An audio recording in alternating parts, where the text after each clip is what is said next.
नमस्कार, चंडीगढ़ से आपका स्वागत है। मैं हूं भानुप्रिया। आइए सबसे पहले नजर डालते हैं कुछ अहम खबरों पर। प्रधानमंत्री नरेंद्र मोदी ने वाराणसी में किया 1800 करोड़ रुपए की कई विकास परियोजनाओं का लोकार्पण और शिलान्यास। खेलो इंडिया यूथ गेम्स में चंडीगढ़ को 16 पदक दिलाने वाले खिलाड़ियों को कैश अवार्ड देकर किया गया सम्मानित। और अपेक्स मॉनिटरिंग अथॉरिटी की पहली बैठक में हरियाणा के मुख्यमंत्री मनोहर लाल ने कहा, नेशनल इंडस्ट्रियल कॉरिडोर प्रोग्राम से प्रदेश ही नहीं बल्कि पूरे देश की होगी आर्थिक तरक्की। अब समाचार विस्तार से। प्रधानमंत्री नरेंद्र मोदी ने वाराणसी में 1800 करोड़ रुपए की कई विकास परियोजनाओं का लोकार्पण और शिलान्यास किया। सबसे पहले उन्होंने एलटी कॉलेज में पूर्वांचल के सबसे बड़े अक्षय पात्र मिड डे मील किचन का उद्घाटन किया।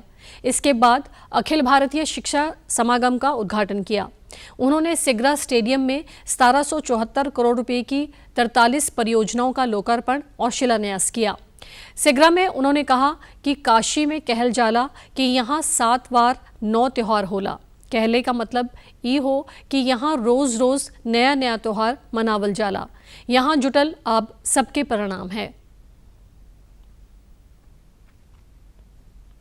जो लोकार्पण और शिलान्यास हुए उनमें गतिशीलता, प्रगतिशीलता और संवेदनशीलता तीनों की झलक है।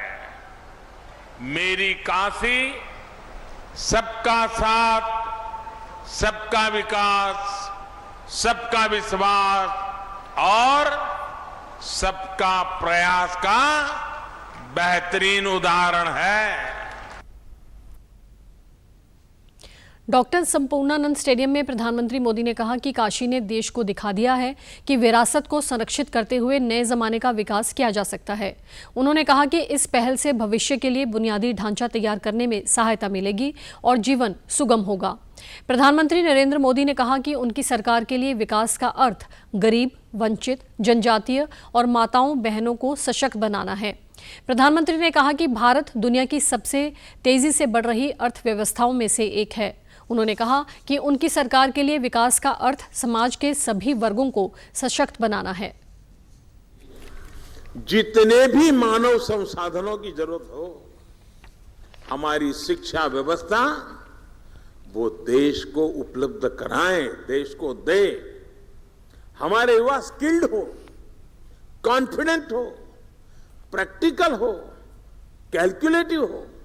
शिक्षा नीति इसके लिए जमीन तैयार कर रही है।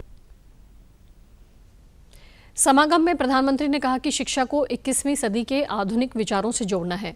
राष्ट्रीय शिक्षा नीति का मूल आधार शिक्षा को संकुचित दायरों से बाहर निकालना है। हम केवल डिग्री धारक युवा तैयार न करें बल्कि देश को आगे बढ़ाने के लिए जितने भी मानव संसाधनों की जरूरत हो, हमारी शिक्षा व्यवस्था वो देश को दे। इस दौरान प्रधानमंत्री ने समागम में पहुंचे स्कूली विद्यार्थियों से भी संवाद किया। आज़ादी का अमृत महोत्सव के 75वें वर्ष के अंतर्गत पर्यावरण, वन और जलवायु परिवर्तन मंत्रालय ने आज नई दिल्ली में वृक्ष उत्सव हरियाली महोत्सव का आयोजन किया। इस महोत्सव का आयोजन वायु प्रदूषण और जलवायु परिवर्तन तथा पर्यावरण संरक्षण में वृक्ष और हरित क्षेत्र के महत्व के बारे में जागरूकता बढ़ाने के लिए किया गया है। इसके तहत 75 नगर वनों, 75 पुलिस प्रतिष्ठानों के चारों ओर की 75 किलोमीटर सड़क, दिल्ली के 75 स्कूलों और देश के 75 अविकसित स्थलों में पौधे लगाए जाएंगे। इस अवसर पर पर्यावरण, वन और जलवायु परिवर्तन मंत्री भूपेंद्र यादव ने युवाओं से देश को सिंगल यूज प्लास्टिक से मुक्त कराने का आह्वान किया। उन्होंने देश में जैव विविधता और पारिस्थितिक संतुलन की रक्षा के लिए वृक्षारोपण करने को भी कहा। उन्होंने कहा कि पूरी दुनिया में जलवायु परिवर्तन का प्रतिकूल प्रभाव पड़ रहा है। ऐसे में इस चुनौती का मुकाबला करने के लिए देश भर में वृक्षारोपण अभियान चलाने की आवश्यकता है।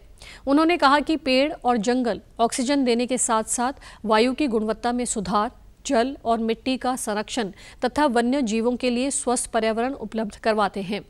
इस उत्सव में बड़ी संख्या में स्कूली बच्चों ने भाग लिया। इस अवसर पर पर्यावरण मंत्रालय में राज्य मंत्री अश्विनी कुमार चौबे भी मौजूद थे। खेलो इंडिया यूथ गेम्स में चंडीगढ़ को 5 स्वर्ण, 4 रजत और 7 कांस्य समेत 16 पदक जिताने वाले खिलाड़ियों को कल यूटी खेल विभाग ने कैश अवार्ड देकर सम्मानित किया। लेक स्पोर्ट्स कॉम्प्लेक्स में सलाहकार धर्मपाल ने शहर के इन 16 पदक वीरों को अवार्ड दिए। इस दौरान स्वर्ण पदक विजेताओं को 50,000 रुपये, रजत पदक विजेताओं को 30,000 रुपये और कांस्य पदक विजेताओं को 20,000 रुपये दिए गए। वहीं टीम के कोचों को ब्लेजर देकर सम्मानित किया गया। जून में हुए खेलों में इंडिया यूथ गेम्स में चंडीगढ़ 16 पदक लेकर अंक तालिका में 13वें स्थान पर रहा था। चंडीगढ़ के लिए रवलीन कौर ने गतका में स्वर्ण पदक जीता। वहीं रवलीन, अर्शदीप और गुरनूर ने टीम गोल्ड भी जीते थे।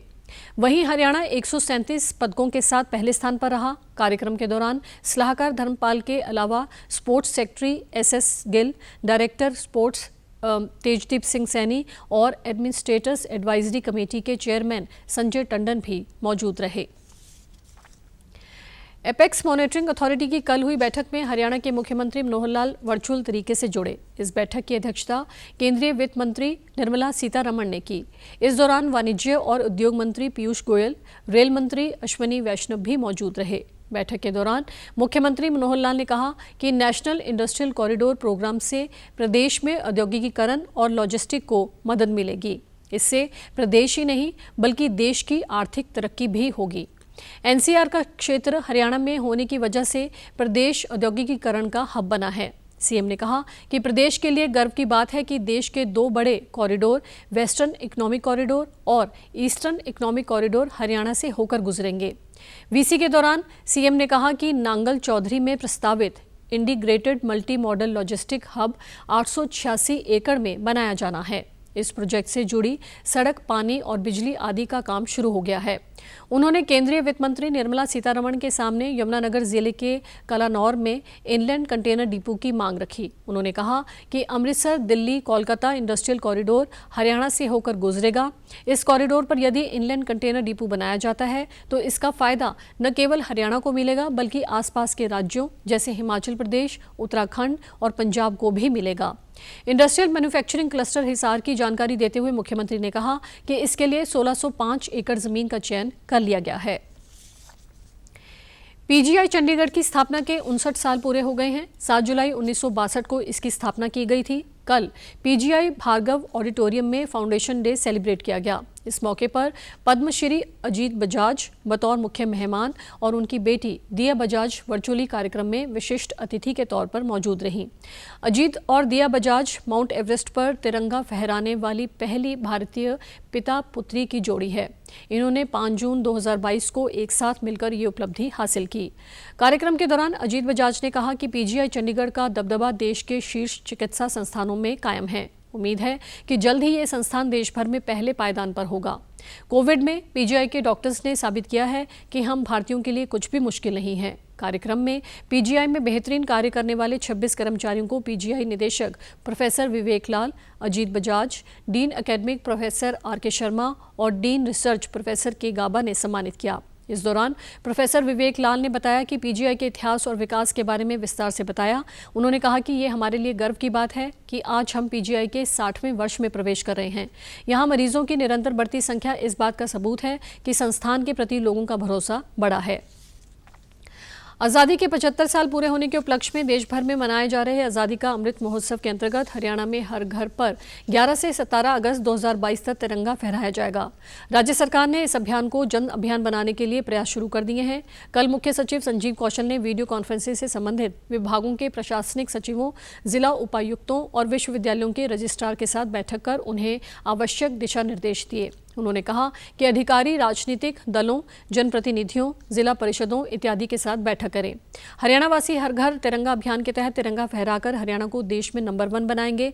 बैठक में मुख्यमंत्री के अतिरिक्त प्रधान सचिव तथा सूचना, जनसंपर्क एवं भाषा विभाग के महानिदेशक डॉक्टर अमित अग्रवाल ने इस अभियान की रूपरेखा रखी। उन्होंने बताया कि पोस्ट ऑफिस, पंचायत घर, सामान्य सेवा केंद्रों, आंगनबाड़ी केंद्रों इत्यादि पर तिरंगे उपलब्ध करवाए जाएंगे। तिरंगे बनाने में स्वयं सहायता समूहों की मदद ली जाएगी। शहरी क्षेत्रों में शहरी स्थानीय निकाय विभाग तिरंगे की उपलब्धता और वितरण की जिम्मेवारी संभालेगा। और अब खबरें फटाफट। राष्ट्रव्यापी कोविड टीकाकरण अभियान के तहत देश में अब तक 198 करोड़ 51 लाख से अधिक टीके लगाए गए।